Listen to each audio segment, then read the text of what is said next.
بسم اللہ الرحمن الرحیم۔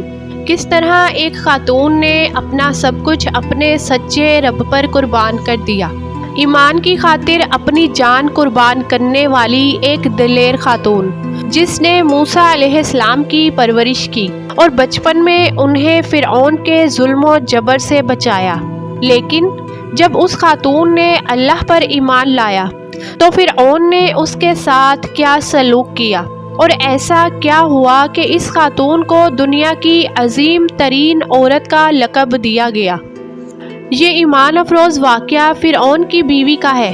فرعون کی بیوی، جن کا نام حضرت آسیہ علیہ السلام تھا، یہ بادشاہ مصر ریان بن ولید کی اولاد میں سے تھی، اور ریان بن ولید وہی بادشاہ تھا جو حضرت یوسف علیہ السلام کے دور میں بادشاہ مصر تھا، اور یہ خوش نصیب بادشاہ حضرت یوسف علیہ السلام پر ایمان لے آیا تھا۔ حضرت آسیہ علیہ السلام انتہائی حسین و جمیل خاتون تھی، کیونکہ یہ خاتون بادشاہوں کی اولادوں میں سے تھی۔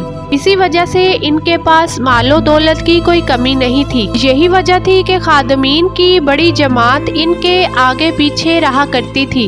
یہ پاک دامن خاتون فرعون کو ناپسند کرتی تھی۔ جب مصر پر قبطی خاندان کی حکومت آئی تو فرعون نے اپنی طاقت کے زور پر بی بی آسیہ علیہ السلام سے شادی کر لی، اور انہیں دھمکی دی کہ اگر انہوں نے شادی سے انکار کیا تو ان کے والدین کو قتل کر دیا جائے گا۔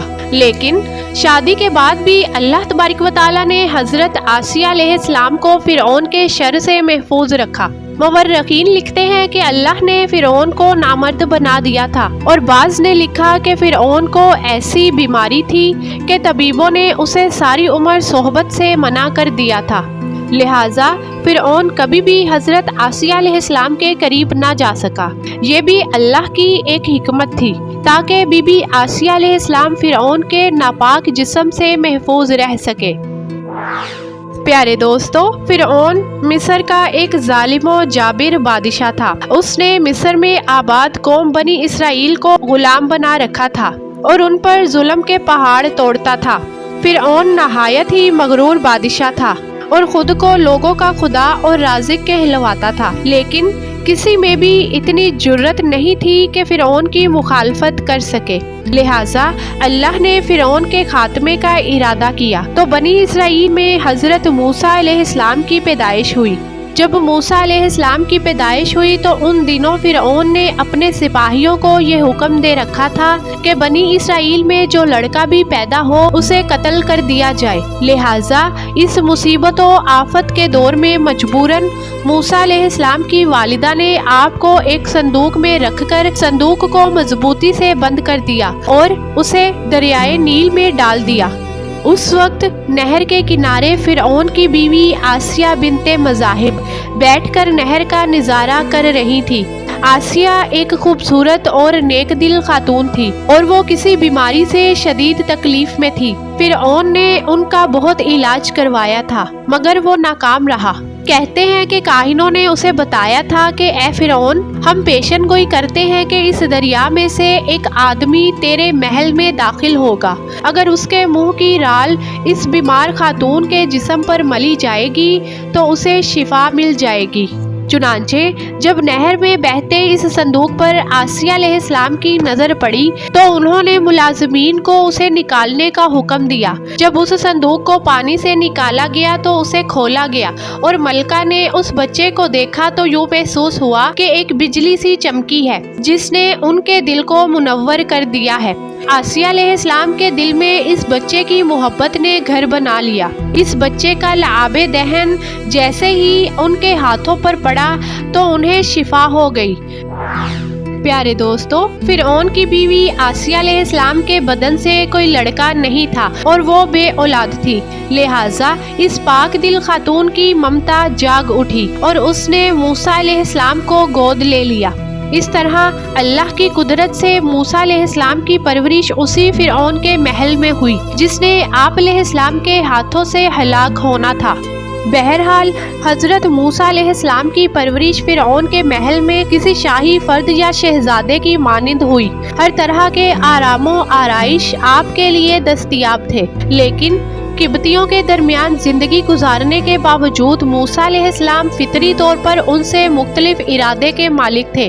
حضرت موسیٰ علیہ السلام فرعون کے غرور و تکبر اور خدائی کے دعووں کو ناپسند کیا کرتے اور ہمیشہ توحید کے متعلق واضح بات کرتے، جو فرعون اور اس کے درباریوں کو ناگوار گزرتی تھی۔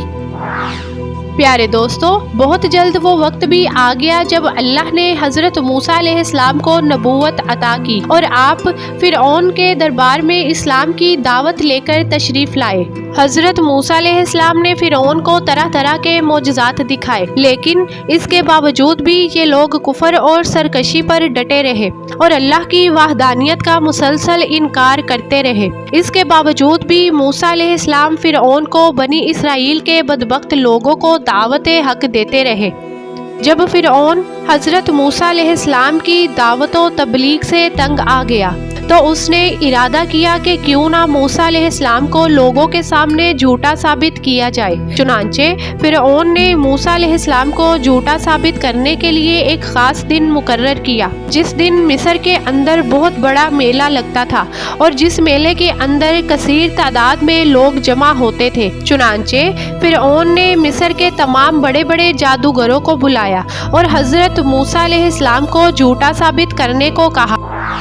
پیارے دوستو، جب میلے کا دن آیا تو ایک وسیع و عریض میدان سجایا گیا اور ادھر فرعون اپنی فرعونیت کے نشے میں مخمور ہو کر اپنے عالی شان تخت پر جا بیٹھا اور سلطنت کے کونے کونے سے بلائے گئے بڑے بڑے جادوگر بھی جمع ہو چکے تھے اور اس طرح ہزاروں افراد کا مجمع بھی جمع ہو گیا اور یہ حق و باطل کا عظیم ترین معرکہ تھا کو دیکھنے کے لیے بے شمار لوگ جمع ہوئے تھے اور ادھر اللہ کے سچے نبی موسیٰ علیہ السلام اور حضرت ہارون علیہ السلام بھی تشریف لا چکے تھے۔ بہرحال اس عظیم معرکے کا آغاز ہوا اور جادوگروں نے فرعون کی عزت کی قسم کھا کر اپنے جادو کی لاٹھیاں اور رسیاں پھینکی تو وہ لاٹھیاں اور رسیاں ایک دم سے سانپ بن کر پورے میدان کے اندر دوڑنے لگی۔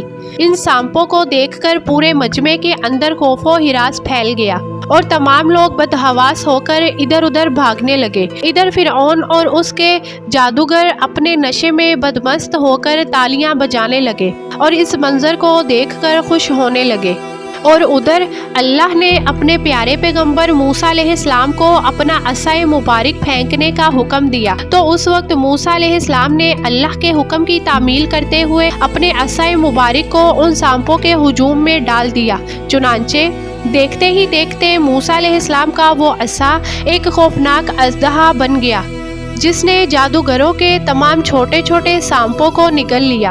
حق و باطل کا یہ عظیم الشان معجزہ دیکھ کر جادوگروں کے دلوں میں ایمان کا نور چمک اٹھا اور تمام جادوگر اللہ کی بارگاہ میں سجدے میں گر گئے اور تمام جادوگروں نے اللہ کی وحدانیت کی تصدیق کر لی اور اللہ کی سچی ذات پر ایمان لے آئے۔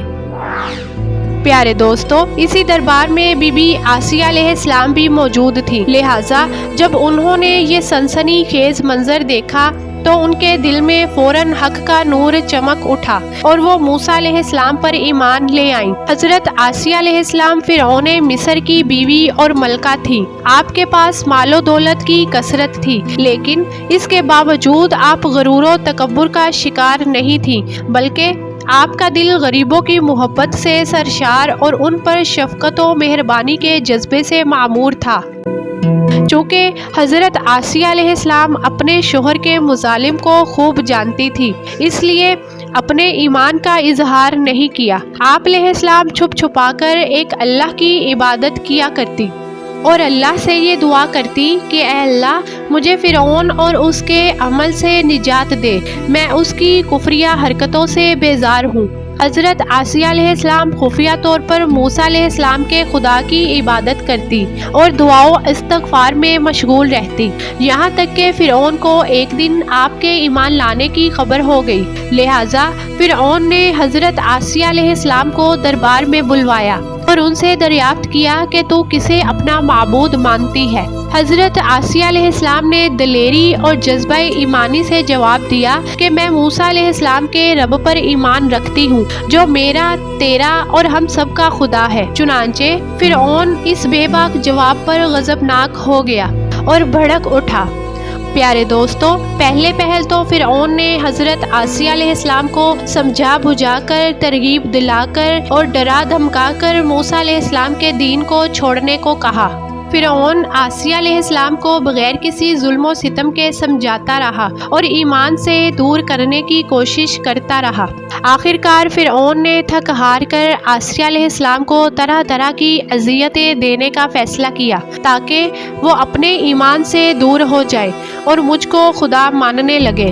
پیارے دوستو، روایات میں آتا ہے کہ فرعون کے حکم سے آسیہ علیہ السلام کو طرح طرح کی اذیتوں کے اندر مبتلا کر دیا گیا، حتیٰ کہ آسیہ علیہ السلام کے ہاتھوں اور پاؤں میں میخیں لگا کر دھوپ کے اندر سورج کی طرف رخ کر کے لٹا دیا گیا اور آپ کے سینے کے اوپر چکی کا بھارا بھرکم پتھر رکھ دیا گیا۔ لیکن ان تمام تر تکالیف اور مصائب کے باوجود بی بی آسیہ کے ایمان کے اندر ذرہ برابر بھی کمی نہیں آئی، بلکہ ان تمام تر تکالیف کے باوجود بھی آپ کے ایمان کے اندر مزید اضافہ ہوتا چلا گیا۔ چنانچہ جب فرعون نے ان تمام تر تکالیف کے بعد بھی ایمان سے پھرنے کا کہا تو حضرت آسیہ علیہ السلام نے بڑا ہی ایمان افروز جواب دیا۔ فرعون آسیہ علیہ السلام کے ایمان اور ہمت کے آگے گھٹنے ٹیکنے پر مجبور ہو۔ آخرکار فرعون نے آسیہ علیہ السلام کو شہید کرنے کا فیصلہ کیا اور آخری حربے کے طور پر فرعون نے اپنے کارندوں سے کہا کہ ایک بہت بڑی چٹان لے کر آؤ۔